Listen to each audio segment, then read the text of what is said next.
2022. Alright, live. Live. So today's January 22nd, or January 12th, 2022. Okay. Alright, there we go.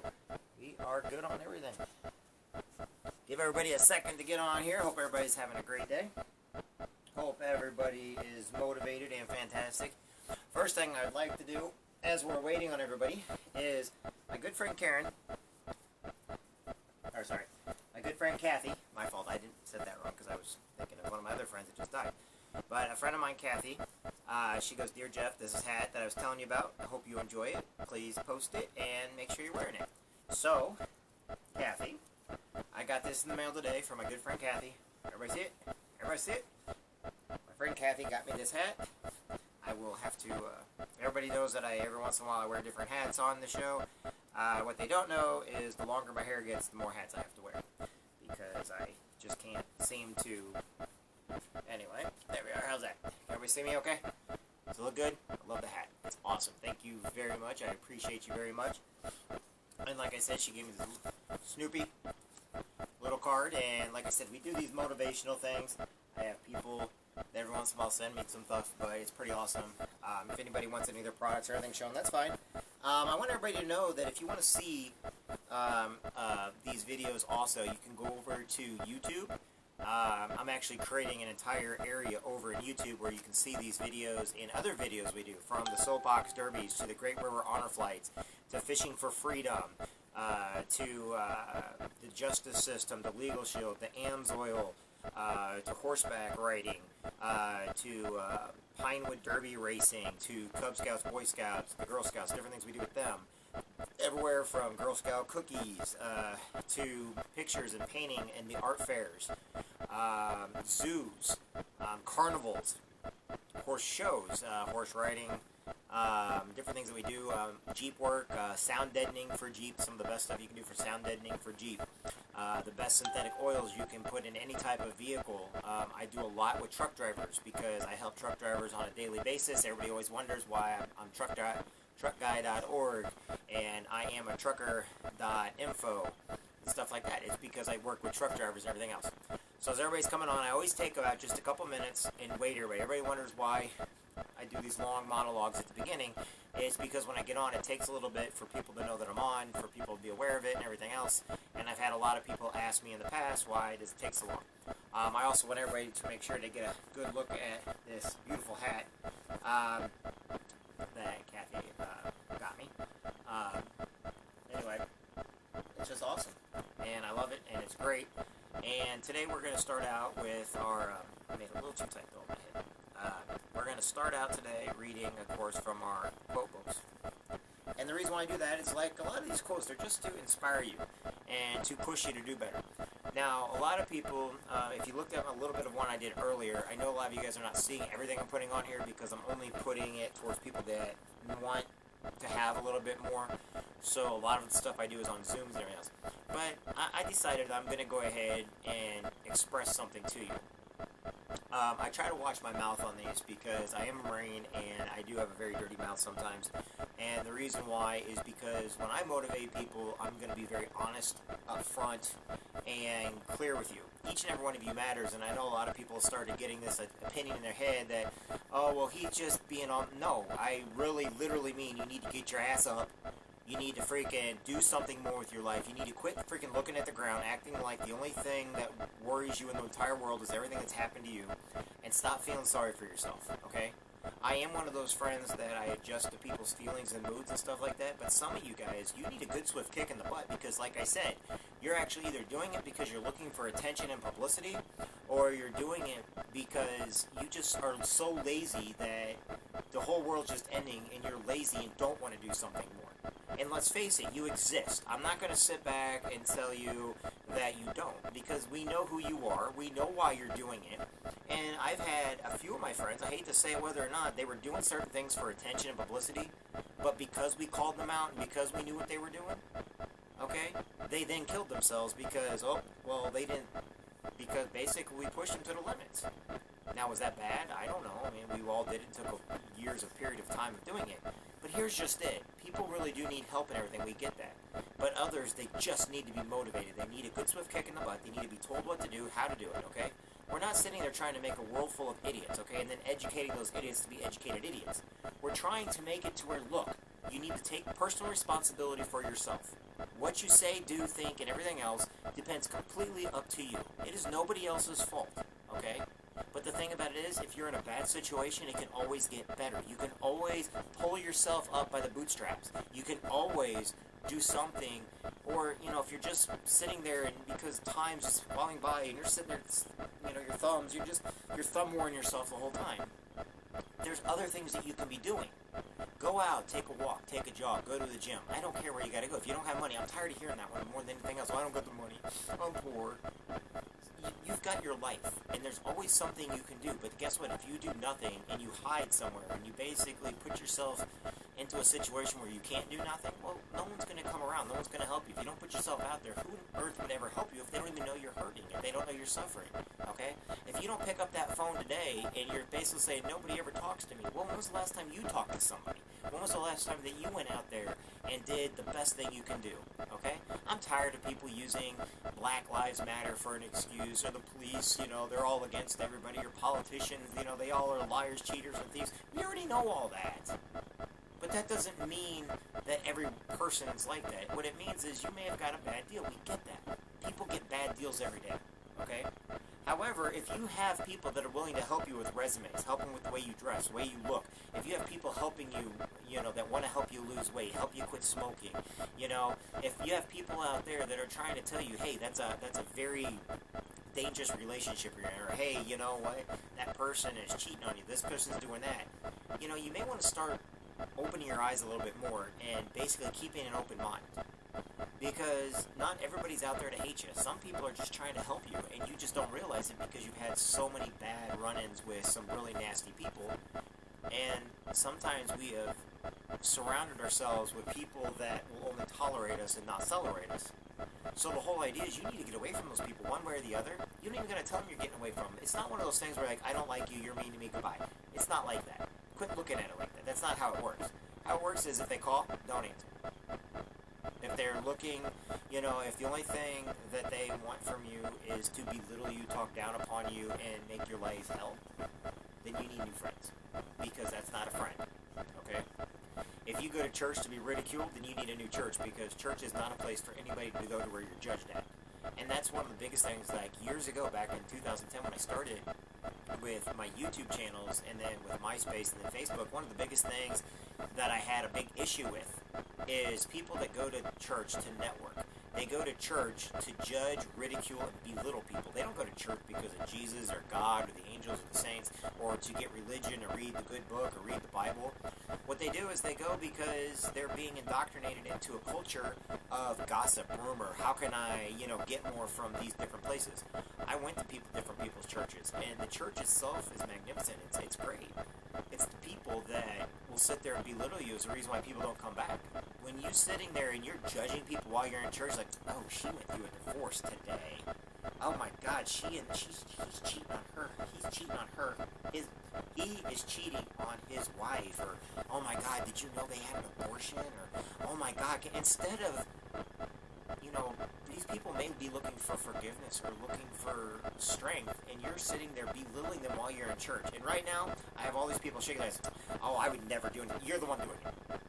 I'm just going to tell you right now, I don't even know who's shaking their head, but look at it like this. You're the one that's doing it. And if you're not the one that's doing it, you're not doing anything to protect that person from it, which means you're not part of the solution, you're part of the problem. The very first thing you need to do, if you see somebody coming into church, you know what you should do, and no matter what church it is, shake their hand. Say, hey, how you doing? Why don't you come sit in my pew? And yes, it does come from a poem a friend of mine put on their page, but it makes sense. Why do people go to church? A church is not, did you know a church is not a type of religion? Church is a place where people go to gather. Whether you're Muslim, Hindu, Christian, Catholic, Mormon, whatever. Some of the greatest people I know are in some of the craziest religions I know, but you know what? They needed that crazy religion, which is beautiful to them and can be beautiful to everybody else. Maybe you don't believe in God. I know a lot of Wiccas. I know a lot of non-denominationals. I know a lot of people that they don't believe in Jesus, but they believe in a higher power. I know a lot of people that believe in the spirit world and realms and reincarnation, stuff like that, and they're all great people. But the whole idea is, if you're so consistent on judging people, and then you sit there and you talk bad about religion because you think that all people that are in Islam want to kill Westerners. No, they've been indoctrinated also. If a religion talks about killing somebody because they do not agree with your ideas or fundamentals, okay, but they need that means because they don't agree with you, you got to kill them. Then you need to get away from that religion. As simple as that. If you come to a religion where they tell you that you need to go out and spread your seed with as many different women as possible, but by the way, they're not allowed, then you need to get away from that religion. It's just basically control. It's not a religion, it's control.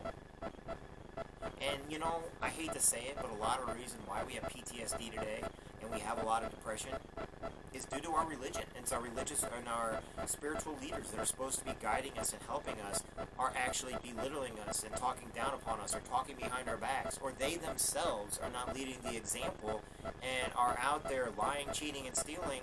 And we know about it, and they know we know about it, but they just don't talk about it.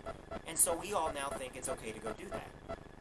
You know, that's the reason why we need to bring it, and we need to basically take another look at ourselves and bring it back into the home.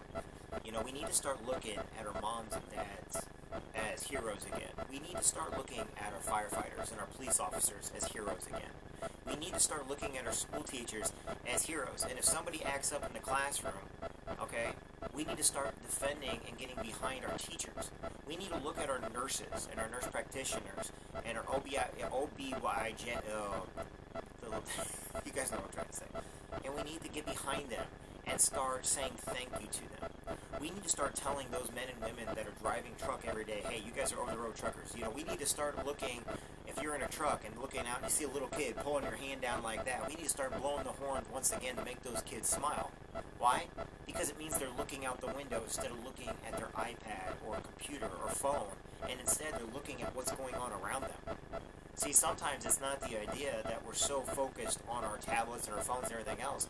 It's we don't see what's going on around us anymore. It's easier to escape into a reality that's not real.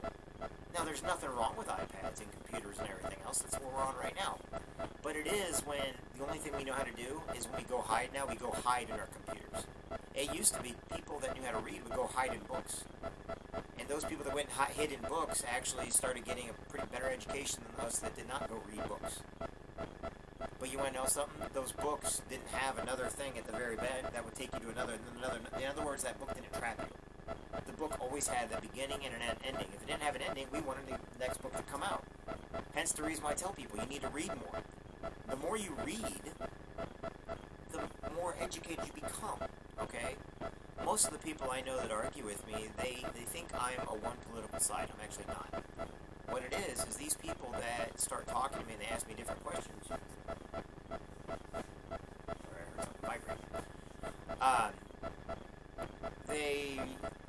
I just now lost my train of thought.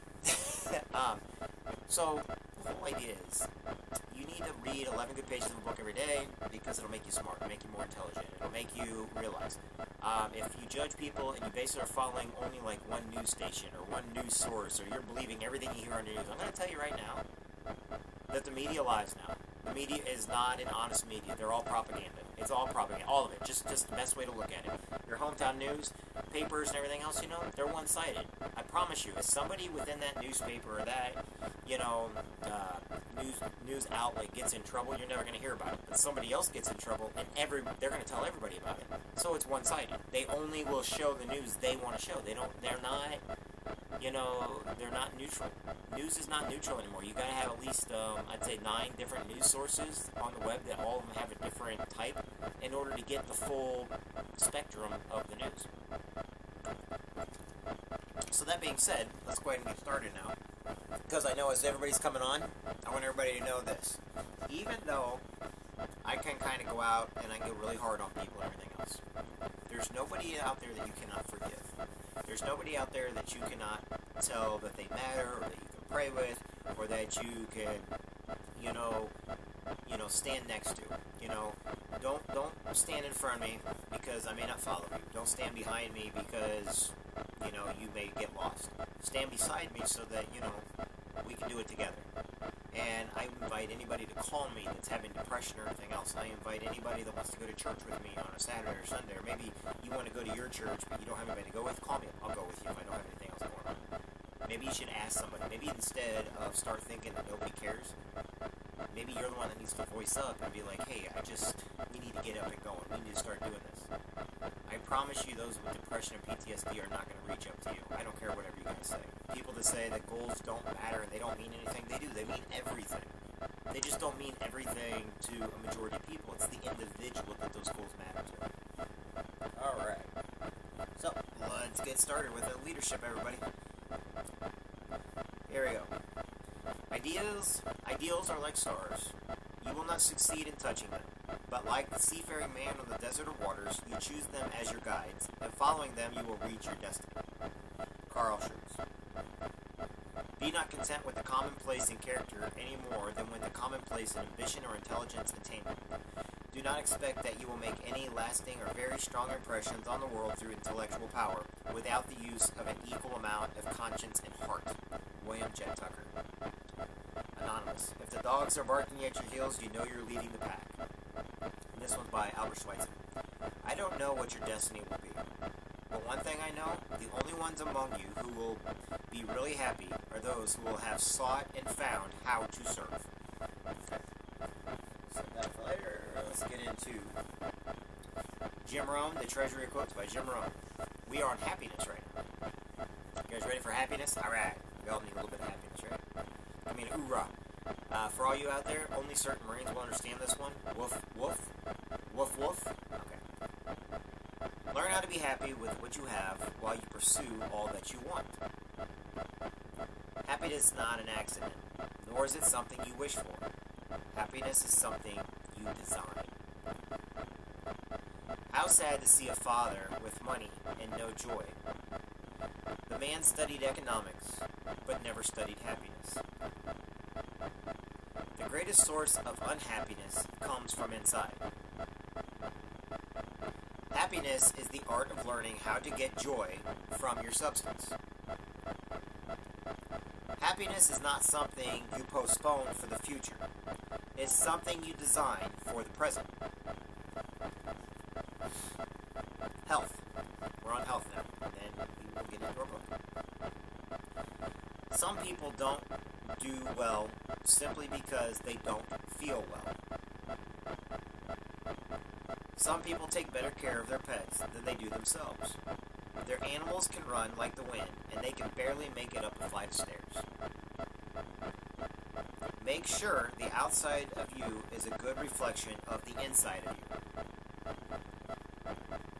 Treat your body like a temple, not a woodshed. The mind and the body work together. Your body needs to be a good support system for the mind and the spirit. If you take good care of it, your body can take you wherever you want to go, with the power and strength and energy and vitality you will need to get there. Take good care of your body. It's the only place you have to live. So we all good so far? Alright, right now, if we're all good so far, give me a thumbs up. Give me a thumbs up on here right now. Give me a thumbs up. Hit that like button. We're still going. I'm not done yet. We're just, like I said, I always get a thumbs up. That way it gives me a thing of putting in chapters, okay? Keep your face to the sunshine, and you cannot see the shadows. This is from a friend of mine that I'm going to read. And then we're going to get into our book. But some people need a little bit of motivation. Without hope, man is only half alive.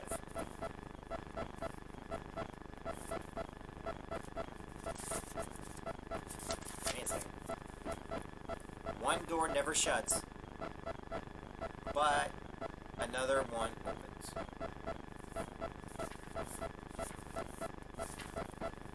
With every rising sun, thing of your life is just begun. With every rising sun, thing of your life just begun. Okay. Sorry, that was something.